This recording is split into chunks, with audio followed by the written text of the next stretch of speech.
She hated all men, until the cowboy carried her into his bedroom and brought her back to life.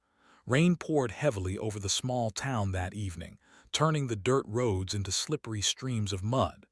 She pulled her coat tighter around her, wishing she had stayed inside, wishing she hadn't ventured out alone. She had always been careful, always avoided situations that could go wrong. But today, something inside her had pushed her to take a walk despite the storm. The streets were almost empty, the townsfolk already seeking shelter from the rain. She moved quickly, her boots squishing in the mud, each step making her more aware of how alone she was. She hated that feeling, hated the thought of needing someone else to protect her, hated the way her past had made her distrust men. She remembered the broken promises, the lies, and the times when people she trusted had let her down. She clenched her fists in frustration. She had promised herself long ago that no man would ever hurt her like that again. She would rely only on herself. That promise had given her strength, but it had also left her lonely. Tonight, the storm made her question if she could ever feel safe, if she could ever let someone close. Then came the slip. Her foot lost balance on the muddy road and she tumbled forward. The mud stuck to her clothes, soaking her coat and chilling her to the bone. She tried to grab a railing that wasn't there, and her hand slid uselessly over the wet ground. Panic surged as she realized she was sliding toward the edge of a steep embankment. Her heart raced, her mind screaming that she had no one to help. No one. She was entirely on her own. That's when she saw him. He appeared almost out of nowhere, a figure moving with purpose through the pouring rain. He was tall and strong, with broad shoulders and a calm confidence that made her heart skip. His boots splashed through the puddles, and he reached her side in seconds, his voice firm yet gentle. "Hey, you need to hold on," he shouted over the storm. Before she could react, he grabbed her firmly but carefully, lifting her in his strong arms. She froze, shocked at the contact, her body tense, ready to push him away. But he didn't hurt her, he didn't threaten her, he simply held her steady. Her mind raced. Who was he? Why was he helping her? She didn't know him, and yet here he was, carrying her as if it were the most natural thing in the world. She tried to protest, saying she could manage, but the words died in her throat. He was faster and stronger than she was, and the slope was dangerous. Mud slipped beneath his boots, and he navigated carefully, keeping her safe. She felt a strange mix of fear and relief. Fear because she had never been so vulnerable in front of a man, and relief because, for the first time in a long while, someone was protecting her without asking for anything in return. He carried her to a small cabin nearby, a place she hadn't noticed before in her walks. The warm light inside was a welcome sight against the cold, wet storm outside. He set her down gently, still holding her hands for balance. She looked at him, trying to find an explanation, trying to find any reason why she should trust him.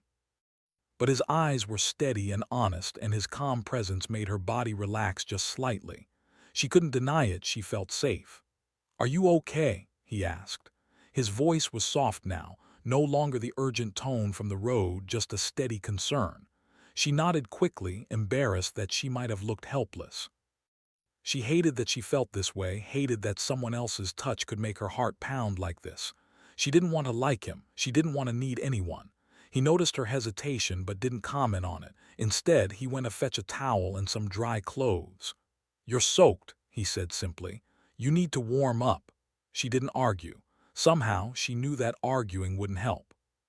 He was already preparing everything, moving with a quiet strength that spoke of experience. There was something about him that made her trust him, even though her mind screamed to be cautious. She took the towel he offered and began drying her coat, trying to keep her distance, trying to maintain her walls. But he sat near her, careful not to crowd her, and began speaking in a calm voice. He didn't ask for personal details, didn't push her to talk. He told her stories of his day, of the storm, of small things in the town. His voice was steady, almost hypnotic. She found herself listening, her mind slowing down for the first time in years. She realized how much she had missed the feeling of someone being genuinely kind, someone caring without expecting anything in return. The storm raged outside, but inside that cabin there was a strange warmth, not just from the fire he had lit or the dry air, but from the simple act of care he was giving her. He checked her hands and arms for scrapes and scratches, cleaned minor cuts, and offered her hot tea to help her body recover from the cold. She sipped it slowly, watching him move around the small space with quiet efficiency. She hated to admit it, but she felt something stirring inside her, a small flicker of hope, of trust, of life she thought she had lost. Hours passed as the storm outside continued. She and the cowboy spoke little but shared the space comfortably. She noticed small things, how carefully he avoided spilling the tea, how he made sure she was warm, how he seemed to understand without words what she needed. She realized that he wasn't just helping her because he had to. He was helping because he wanted to. He had no reason to be here, and yet he stayed, and that mattered more than she wanted to admit. Finally, the rain began to ease and the night grew calmer. She looked around the cabin and then at him, and for the first time in years, she felt her walls breaking just a little. She didn't fully understand it, didn't want to, but she felt lighter than she had in a long time. She realized that maybe, just maybe, there were people who could be trusted. People who could care without trying to hurt. People who could make her feel alive again. He noticed her quiet contemplation and smiled gently. "You're safe now," he said simply. "No need to be afraid." She nodded, a small, hesitant smile forming on her lips. She hated that she was starting to rely on someone else, but she couldn't deny the truth. For the first time in a long while, she felt alive.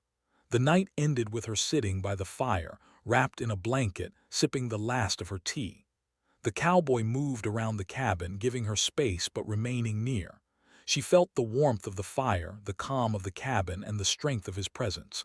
It wasn't just her body that had been saved tonight. It was her spirit. She had been carried into safety, yes, but more than that, she had been carried back to life. She didn't know what tomorrow would bring, didn't know if she would ever see him again or if this night was a rare miracle. But she knew one thing. She had felt hope again, and that was enough for now. She closed her eyes, letting the warmth and safety sink in, and for the first time in a long while, she allowed herself to breathe. Somewhere in the quiet, she realized that the walls she had built around her heart were starting to crack. And though she wasn't ready to fully let anyone in yet, she knew that maybe, just maybe, she could. The next morning, sunlight filtered softly through the cabin windows, casting a warm glow over the room. She awoke slowly, still wrapped in the blanket the cowboy had offered her the night before. For a moment, she forgot where she was, her mind still hazy from the events of the previous evening. Then she remembered the rain, the fall, the fear, and finally him. She sat up, looking around for him, and found him already awake, quietly preparing breakfast. The smell of sizzling eggs and fresh coffee filled the cabin, and she realized how comforting the small sounds of normal life could be. He glanced up and smiled gently. "Good morning. You slept well." His voice was calm, steady, full of an ease she hadn't felt in a long time. She nodded, not trusting her voice at first. She felt awkward and self-conscious, aware of how vulnerable she had been in his arms, how much she had let herself rely on him. But instead of teasing or judging her, he simply handed her a cup of coffee and a plate of food. There was no pressure, no expectation, just care. She took a sip of the coffee, feeling its warmth spread through her body. For a moment, she allowed herself to enjoy it, to let go of the tension she had carried for years. She watched him move around the cabin, making sure everything was in order. He didn't rush, didn't demand anything from her, and yet his presence made her feel calmer, more secure. It was strange, she thought, how someone she had just met could make her feel this way. As breakfast ended, she noticed small details about him she hadn't paid attention to before. The way he moved carefully to avoid spilling, the quiet confidence in his posture, and the kindness in his eyes. There was a gentleness to him that contrasted with his rugged appearance. He seemed capable of handling any challenge, yet he carried himself without arrogance or pride. She felt a strange pull toward him, something she couldn't name, something that made her heart feel lighter and her chest a little warmer. They talked quietly as the sun rose higher in the sky.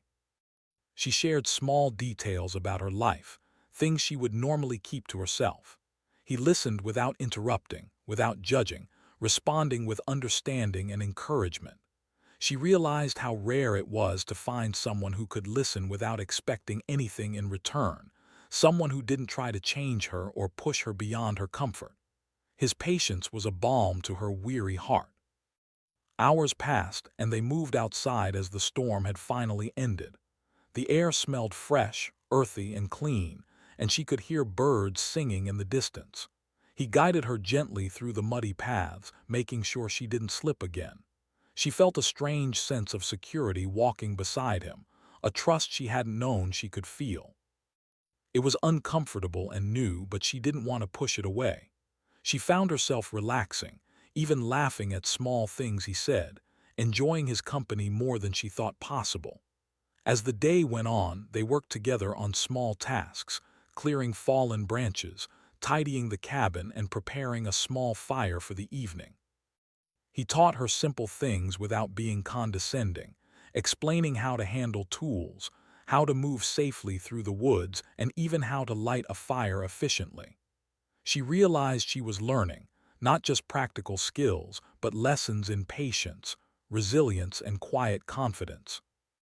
The cowboy didn't just rescue her physically. He was teaching her how to face life again, how to trust, and how to let herself feel alive. Late in the afternoon, they sat by the fire together, resting after their work. She found herself opening up in ways she hadn't expected. Memories of past betrayals and heartbreak surfaced, and she shared them with him, her voice trembling slightly as she spoke. He didn't react with judgment or disbelief. He simply listened, offering comfort and understanding with gentle words and steady presence. For the first time in a long while, she felt that her pain was seen and acknowledged, not dismissed or ignored. He shared small pieces of his own life too, stories from his past that showed his strength and kindness. He didn't boast. He simply spoke of experiences, challenges he had overcome, and lessons he had learned. She noticed that he had been shaped by life just like she had, and yet he carried it with grace and resilience. It made her reflect on herself, on how she had closed her heart to protect herself, and how that same protection had left her lonely and unfulfilled.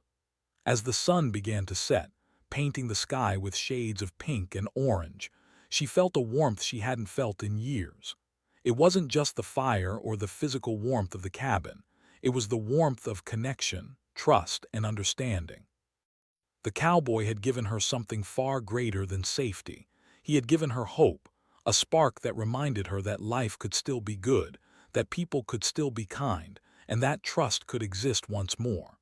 Night fell and the cabin became quiet again. They sat by the fire, talking in low voices, sharing laughter and enjoying the peacefulness of the moment. She realized how much she had missed human connection, how lonely she had been without even realizing it. His presence was calming, grounding, and somehow it made her feel whole again. She began to understand that the fear she had carried for so long, the hatred toward men born from past pain, didn't have to control her anymore. Over the next few days, they continued to spend time together. She helped him with tasks, learned new skills, and gradually allowed herself to relax around him. Each day, her trust grew a little more, and the walls around her heart softened. She realized that the cowboy didn't try to rush her or demand her trust. He simply offered his presence, care, and patience. That was enough for her to start believing that maybe she could let someone in again. One evening, as they sat outside watching the stars, she spoke softly about her past fears, her doubts, and her loneliness. He listened quietly, nodding with understanding, and then said something simple yet profound. "You're stronger than you know, and you deserve to feel safe, to feel alive. I'm here and I'm not going anywhere." His words weren't grand or dramatic, but they carried a weight that made her heart swell. For the first time, she believed them. She realized that she didn't have to face life alone anymore, that someone could truly care for her without expecting anything in return. Days turned into a week, and the bond between them grew stronger. She laughed more, spoke more, and even started sharing her dreams and hopes again. The cowboy's steady presence reminded her that kindness and trust were not weaknesses, they were strengths. She began to see that life could be brighter, more fulfilling, and that she could open her heart without fear. Finally, she understood that her hatred toward men had been a shield, a way to protect herself from further pain. But with the cowboy, she realized that not all men were the same, that some could offer care, respect, and understanding. He had carried her to safety, yes, but more importantly, he had carried her back to life, helping her rediscover hope, joy, and the courage to trust again. As they sat together on the last night of her stay, she looked at him with gratitude and something deeper, a feeling she hadn't experienced in years, connection. She felt safe, happy, and alive. She knew that life could still bring pain, but she also knew that she could face it, that she could trust again, and that she didn't have to face it alone. The cowboy smiled at her, a quiet, knowing smile, and in that moment she realized that she had begun to open her heart. She didn't know what the future held, but she knew she wanted him in it. Not as someone to fix her, but as someone to share life with, to experience its challenges and joys together. He hadn't just carried her physically. He had carried her heart, her spirit, and helped her see the world in a new light. For the first time in years, she felt hope. For the first time, she allowed herself to believe in kindness, trust, and the possibility of love. And as the night grew quiet around them, she knew that her life had changed forever, all because a cowboy had carried her into safety and helped her rediscover herself.